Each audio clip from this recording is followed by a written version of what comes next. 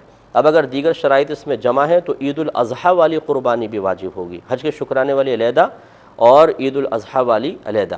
لیکن اگر مکے کا قیام پھر باقی ان مقامات کے قیام کے ڈیز اگر جمع کیے جائیں تو 13 بنتے ہیں، 14 بنتے ہیں، تو صرف حج کے شکرانے والی بنے گی، عید الاضحیٰ والی قربانی نہیں بنے گی۔ دوسری بات یہ کہ جو حج کے شکرانے والی قربانی ہے یہ حدود حرم میں کرنا لازم ہوتا ہے، اس کو باہر نہیں کر سکتے۔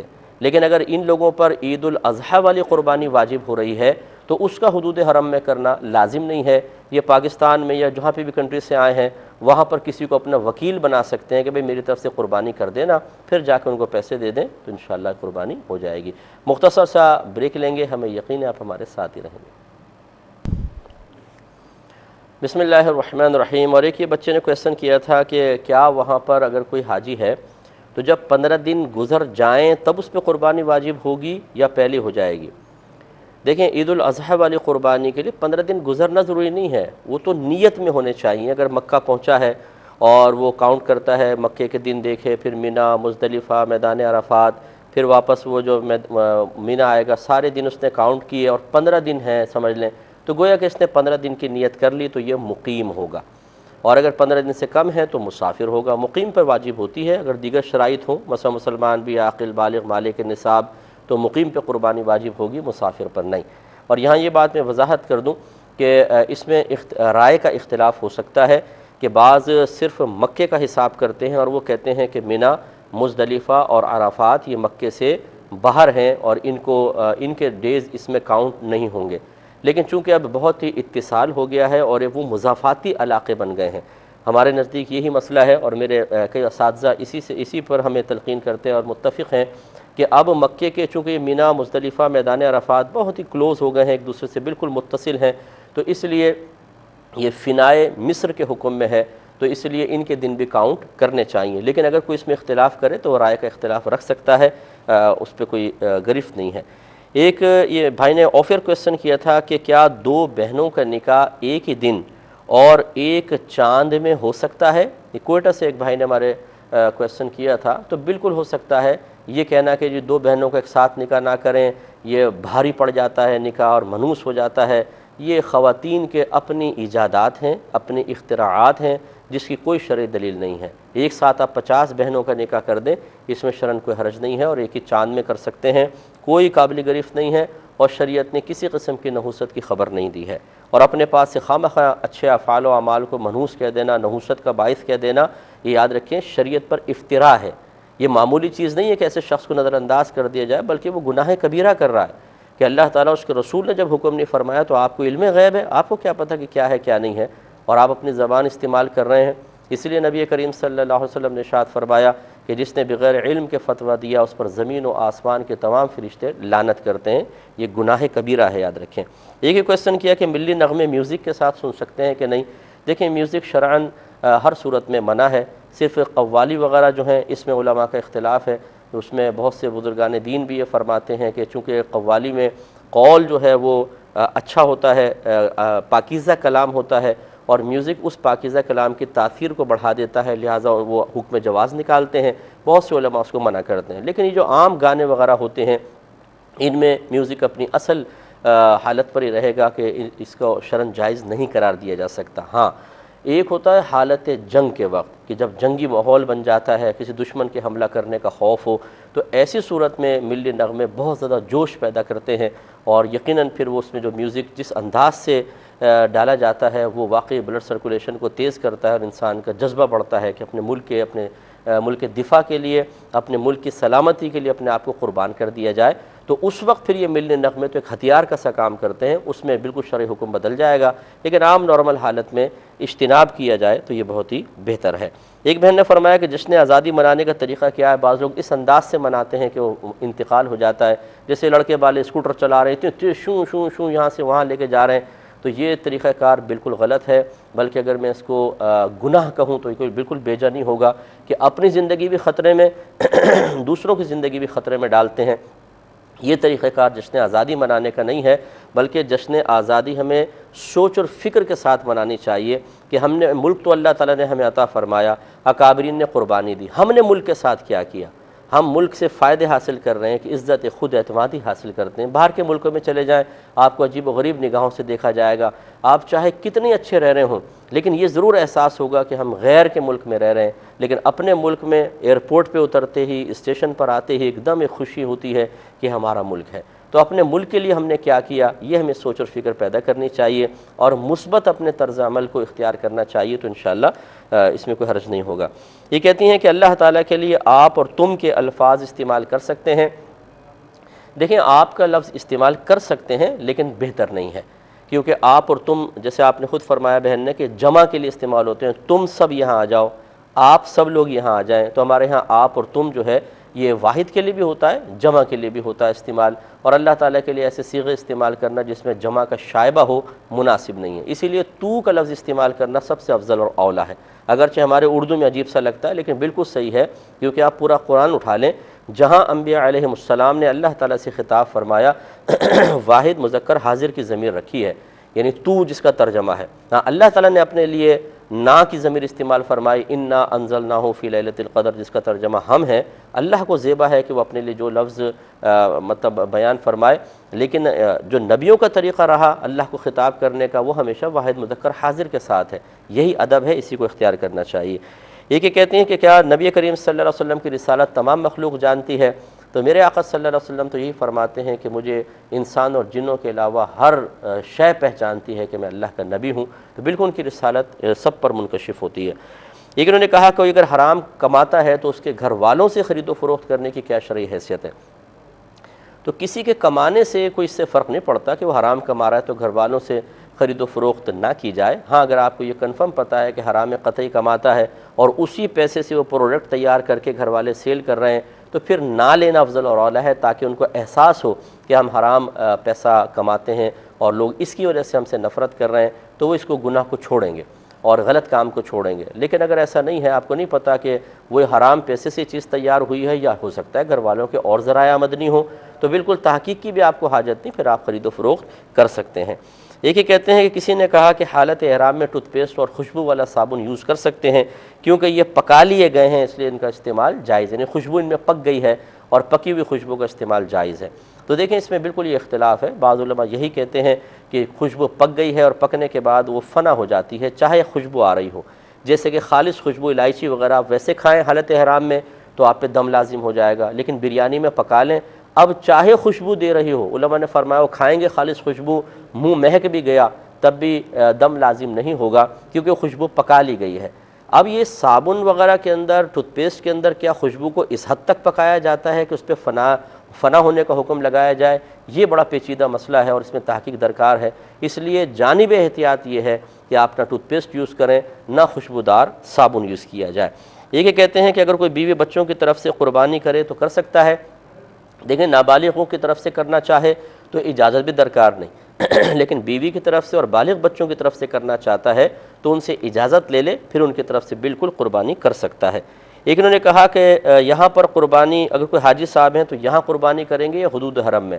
جواب دے چکا ہوں کہ حج کے شکرانے کی جو قربانی ہوگی وہ حدود حرم میں ہوتی ہے، اور عید الاضحیٰ والی اگر قربانی کرنا چاہتے ہیں تو وہاں کرنا لازم نہیں ہے، اس کے لیے پاکستان وغیرہ میں وکیل بنا سکتے ہیں یا جہاں ملک سے آئے ہیں۔ سرکار صلی اللہ علیہ وسلم کی بارگاہ میں حاضری کے آداب کیا ہیں؟ دیکھیں اس میں امام اہل سنت رحمۃ اللہ علیہ بیان فرماتے ہیں کہ آپ ہو سکے تو پیروں کی طرف سے آئیں، سر کی طرف سے نہ آئیں، لیکن حاضری وہاں پہ اب ایسی ہوتی ہے کہ سر کی طرف سے آنے کی مجبوری ہوتی ہے، پیر کی طرف سے اگر جانے کا موقع مل جائے تو بہت ہی اچھی بات ہے، اور 4 قدم کے فاصلے پر کھڑے ہوں، سنہری جالیوں سے 4 قدم کے فاصلے پہ۔ سنہری جالی کو ہاتھ لگانا، بوسہ دینا ہمارے علماء نے بے ادبی لکھا ہے، بے ادبی ہے۔ 4 قدم کے فاصلے پہ کھڑے ہوں، ہاتھ باندھ کر پہلے سرکار کی بارگاہ میں سلام عرض کریں، پھر شیخین کریمین کی بارگاہ میں سلام عرض کریں، پھر جتنا درود پڑھ سکتے ہیں درود وغیرہ پڑھیں، اللہ تعالیٰ کی بارگاہ میں دعا کریں، اور پھر کوشش کریں کہ پیٹھ نہ ہو۔ ادب احترام یہی ہوتا ہے، اور اس طرح قدم الٹے قدم چل کر اور اس طرف سے باہر نکل جائیں۔ یہ حاضری کے آداب ہیں۔ وہاں باتیں کرنا، آوارہ نظری کرنا، وہاں پہنچ کے ادھر دیکھ رہے ہیں ادھر دیکھ رہے ہیں، یہ قطعاً غیر مناسب۔ آپ ایسی بارگاہ میں ہیں کہ یہاں ذرا سی بے ادبی پر ہو سکتا ہے کہ آپ کی زندگی کے سارے اعمال برباد ہو جائیں، اس لیے شور شرابہ کرنا یا وہاں شرطوں سے لڑنا، اور پکچر بنا رہے ہیں بعض، مووی بنا رہے ہیں، ارے بھائی یہ ادب کا مقام ہے، تصویریں کھینچنا مووی بنانے کا مقام نہیں ہے، یا خود سیلفیاں لے رہے ہیں، اس طرح پیچھے سنہری جالیاں ہیں، یہ بہت بڑی بے ادبی ہے کہ ایک بڑے بزرگ بیٹھے ہوں کیا حالت زندگی میں آپ ان کے پاس جا کے حضرت 1 منٹ ٹھہریں، یہ سیلفی لینا شروع ہو جائیں، یہ تو بہت بڑی بے ادبی ہے۔ آپ ادب سے سامنے بیٹھیں، اور یہ بارگاہ رسالت ہے، تو اس لیے بڑے ادب اور احترام کے ساتھ اور سنہری جالیوں سے دور رہتے ہوئے حاضری دیں، یہی طریقہ کار بہتر ہے۔ یہ بہن نے فرمایا اگر کسی زوجہ کے پاس کسی کی 5 تولہ سونا ہے اور زکوٰۃ تو اس پہ فرض نہیں، لیکن قربانی کے جیسے ہم نے مسائل عرض کیے تھے تو ان پہ قربانی بن جائے گی، اور شوہر کے پاس بھی کچھ پیسہ ہے، کچھ جی پی فنڈ وغیرہ ہے، تو کیا ان پر 2 قربانیاں لازم ہوں گی؟ تو جی میری بہن بالکل 2 قربانی لازم ہوں گی۔ اگر شوہر مالک نصاب ہو تو اس پہ علیحدہ ہوتی ہے، بیوی ہے تو اس کا اس سے شوہر سے کوئی تعلق نہیں ہے۔ جب اللہ نے بیوی کو مال دیا ہے تو وہ مالکہ نصاب بن گئی ہے، تو اس پر اللہ تعالیٰ کا جو حکم ہے یا جو مکلفین سے خطاب ہے علیحدہ متوجہ ہوگا، شوہر سے علیحدہ متوجہ ہوگا۔ شوہر گھر کا سرپرست ضرور ہوتا ہے، لیکن تمام احکامات کا مکلف اسے نہیں بنا دیا گیا، جو عاقل بالغ ہے وہ اللہ تبارک و تعالیٰ کا حکم پورا کرے گا، لہٰذا ان پہ آپ پہ 2 قربانی بنیں گی اگر بنتی ہیں تو۔ ایک انہوں نے کہا کہ جب کوئی جاب کرتا ہے تو نامحرم کا سامنا تو ہوتا ہی ہوتا ہے، اور بعض اوقات ایسا ہوتا ہے کہ بچیاں اتنی زیادہ ضرورت تو نہیں ہوتی، کھانا پینا تو کوئی بھی دے دیتا ہے، لباس دے دیتا ہے، لیکن وہ پھر بھی جا کر جاب کرتی ہیں۔ بعض ایسی خواتین ہوتی ہیں جو اپنے شوہر کا ہاتھ بٹانے کے لیے مطلب جاب وغیرہ کر لیتی ہیں، کیا حکم شرع ہوگا؟ دیکھیں مسئلہ یہ ہے کہ جیسے میں نے آپ کو پہلے بتایا کہ جو چیز فی نفسی ہی ممنوع ہو، محظور ہو، محظور ممنوع کو ہی کہتے ہیں، منع ہے شریعت کی طرف سے، اس کام کا ارتکاب اسی وقت مباح ہوگا یا جائز ہوگا جب ضرورت یا حاجت متحقق ہوگی، یعنی آدمی اس کے بغیر مر جائے گا یا بہت ہی شدید مشقت میں مبتلا ہوگا، تب کہیں جا کے اس محظور شرعی کا ارتکاب کرنے کی اجازت دی جاتی ہے۔ اب یہ ہر عورت کے ساتھ علیحدہ علیحدہ ہو سکتا ہے، مسئلہ لمبا ہے تو انشاءاللہ میں اس کو یہاں روکتا ہوں، کل انشاءاللہ آپ سنیے گا، اس پہ میں اور تفصیلی کلام کر کے اس کے بہت سارے پہلو واضح کروں گا، کیونکہ ہمیں صرف پاکستان کو نہیں دیکھنا، ہمیں باہر کے ملکوں میں دیکھنا ہے کہ وہاں پہ خواتین بیچاری مجبور ہوتی ہیں گھر سے نکلنے پر، کم از کم بچوں کو اسکول چھوڑنے جانے کے لیے تو عورتوں کو ہی جانا پڑتا ہے، اکثر ایسی ہوتا ہے، شوہر تو کام پر ہوتے ہیں، انہیں وہاں جانا پڑتا ہے، اور وہ ٹائمنگ ایسی ہوتی ہے، رش آورز ہوتے ہیں، اگر اس وقت آفس سے آئے تو شوہر دوبارہ تو پہنچ نہیں سکتا، وہ پھنس جائے گا، تو پھر عورتیں یہ کام کرتی ہیں، تو گھر سے نکلنا تو عورتوں کے لیے پھر بھی ضروری ہوتا ہے، پھر وہاں پہ فیمیل ٹیچرز بھی ہوتی ہیں، میل ٹیچر بھی ہیں، ان سے بھی مطلب میٹنگز کرنی ہوتی ہیں، پیرنٹس میٹنگ جب ہوتی ہیں تو کیا حکم شرع ہوگا، اس میں انشاءاللہ کل آپ کو تفصیل سے بتا دوں گا۔ ایک انہوں نے کہا کہ مفتی یہاں پر ہے ہی نہیں تو کس کو مفتی کو ویلڈ مانے، کہاں سے مفتی بنائیں، تو یہ بھی انشاءاللہ میں کل آپ کو بڑی تفصیل کے ساتھ بتاؤں گا۔ میں چاہتا ہوں کہ اس پہ ایک تفصیلی کلام ہو، کیونکہ یہ میرے بڑے پسند کا آپ نے سوال کیا ہے، میں یہ اس قسم کے سوالات کو بہت ہی پسند کرتا ہوں کہ ہمارے لوگ سوچیں، غور و تفکر کریں، اور یہ قرب قیامت کے وقت جو کچھ نبی کریم صلی اللہ علیہ وسلم نے خرابیوں کی نشاندہی کی، ان کی خرابی کے لیے، ان خرابیوں کو دور کرنے کے لیے اپنا عملی کردار ادا کریں، تو انشاءاللہ کل کے پروگرام میں اس پہ پہلے کلام ہوگا، پھر انشاءاللہ دیگر سوالات کے جوابات لیے جائیں گے۔ ای میل ایڈریس چل رہا ہوگا، جو بھائی بہن ہمیں میل کرنا چاہیں کر سکتے ہیں، یہ اسی میل ایڈریس پہ کر لیں، یا muftiakmal.net پر آسک امام کے آپشن میں جا کر بھیج دیں، یا مفتی اکمل QTV2 والا جو میرا پرسنل ای میل ID ہے اس پر بھی آپ بھیج سکتے ہیں۔ دیر ہو جائے تو معاف کر دیا کریں، بہت سوالات آتے ہیں، میں آپ کو بتا نہیں سکتا ہوں، رات دن سوالات آتے رہتے ہیں، اب ان کے جوابات دینا ہمارے لیے بہت ہی مشکل ہوتا ہے کہ بر وقت دیں، لیکن بہرحال دیتے ہیں۔ اور دوسری گزارش بس آخری یہ ہے کہ واٹس ایپ اور میرے موبائل پر خدا را سوالات نہ بھیجیں، میں نہیں دے سکتا ہوں، ابھی بھی تقریباً میرے خیال میں 126 کے قریب جو ہیں وہ سوالات اب بھی اس میں پڑے ہوئے ہیں، اور میں کیسے اس کا جواب دوں، اس لیے آپ میل کریں، اس کا جواب ہو سکتا ہے آسانی سے دے دیا جائے۔ آپ اپنے میزبان کو، ہماری QTV کی ٹیم کو اجازت مرحمت فرمائیں، آپ ہمارے لیے دعا کیجئے، ہم آپ کے لیے دعا گو ہیں کہ اللہ تبارک و تعالی آپ سب کو دنیا اور آخرت میں آسودگی عطا فرمائے، ذہنی سکون عطا فرمائے، ہر قسم کی بے چینی بے قراری کو دور فرمائے، آمین۔ وآخر دعوانا ان الحمدللہ رب العالمین۔